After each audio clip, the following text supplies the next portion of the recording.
إن الحمد لله والصلاة والسلام على رسول الله وآله وصحبه ومن والاه.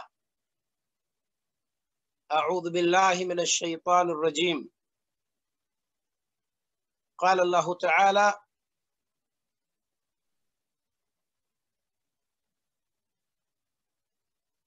أطيعوا الله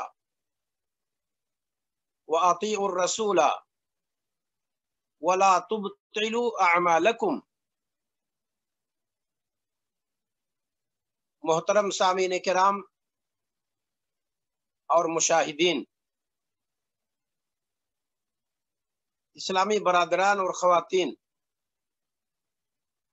عزیز بچوں اور بچیاں، پہلا درس جو ہمارا ہوا تھا قرآن اور حدیث کا رتبہ، شریعت میں اس کی پوزیشن اور اس کی منزلت کے تعلق سے تھا۔ آج بھی پروگرام اسی ٹاپک سے متعلق ہے۔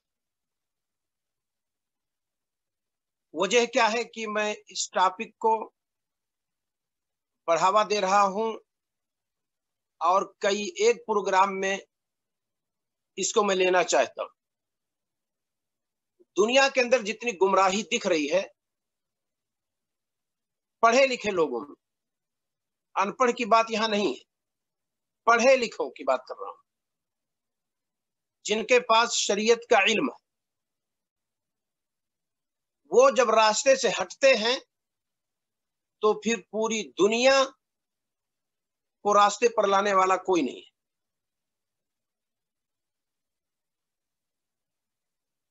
اور پڑھے لکھے لوگ راستے سے کیوں ہٹتے ہیں؟ جب کتاب و سنت کا درجہ اور اس کا رتبہ اور اس کی پوزیشن جو ہونا چاہیے وہ ہمارے دلوں میں نہیں ہوتا ہے اور ہمارے ذہن میں نہیں ہوتا ہے۔ اللہ کے کلام کی فضیلت دیگر کلام پر ایسے ہی ہے جیسے اللہ کی فضیلت دیگر لوگوں پر ہے۔ علماء کا ایک گروپ ہو اور اللہ تعالیٰ کی ذات تشریف فرما ہو، آپ کس کو پوزیشن دیں گے؟ اللہ تعالیٰ کو۔ آپ یہی کہیں گے کہ اللہ تعالیٰ سے کسی کا کوئی مقابلہ نہیں ہے۔ کہیں پنڈال لگا ہو، خیمہ ہو، بیٹھکا ہو، محفل رچائی گئی ہو، بڑے بڑے علماء کرام جبہ و دستار والے موجود ہوں، اور وہیں ہمارے نبی، تمام نبیوں کے سردار، تمام اولاد آدم کے سردار محمد مصطفیٰ صلی اللہ علیہ وسلم موجود ہوں، تو سارے لوگوں کے بیچ میں ہمارے نبی صلی اللہ علیہ وسلم کا درجہ کیا ہوگا؟ سب سے اعلیٰ ہوگا۔ تو سارے لوگوں کے بیچ میں جیسے اللہ کی ذات ہے، ایسے سارے لوگوں کے کلام کے بیچ میں اللہ تعالیٰ کے کلام کی اہمیت ہے۔ اور سارے لوگوں کے بیچ میں جو پوزیشن، جو درجہ، جو رتبہ ہمارے نبی صلی اللہ علیہ وسلم کا ہے، وہی درجہ، وہی رتبہ آپ کے کلام کا ہے، آپ کی احادیث کا ہے، آپ کی سنت کا ہے۔ جہاں اللہ کا کلام ہو، کسی کے کلام کا کوئی مقابلہ نہیں۔ جہاں ہمارے رسول صلی اللہ علیہ وسلم کا فرمان ہو، دنیا کے کسی فرد کے فرمان کی کوئی قیمت نہیں، مقابلہ کی بات ہی نہیں۔ میری بات سے رسول صلی اللہ علیہ وسلم کی بات کا مقابلہ کریں تو میں کہوں گا یہ ہمارے رسول صلی اللہ علیہ وسلم کی توہین ہے۔ مقابلہ ہمارے رسول صلی اللہ علیہ وسلم کی بات سے کسی کی بات کا کیا ہی نہیں جا سکتا ہے۔ ہمارے رسول صلی اللہ علیہ وسلم بدون مقابل آپ رسول ہیں، بغیر کسی کمپٹیشن کے آپ صلی اللہ علیہ وسلم رسول ہیں۔ لہذا ہمارے نبی صلی اللہ علیہ وسلم کا کلام جہاں موجود ہو، کسی اور کے گفتار اور کردار اور اعمال اور اقوال کو ہمیں اور آپ کو دیکھنے کی ضرورت نہیں ہے۔ ذرا دیکھیے قرآن میں اللہ رب العالمین نے فرمایا، سورہ محمد آیت نمبر 33، آپ کوٹ کر لیجئے، ٹائم ملے گا تو آپ دیکھیے گا۔ یا ایھا الذین آمنوا اطیعوا اللہ واطیعوا الرسول ولا تبطلوا اعمالکم۔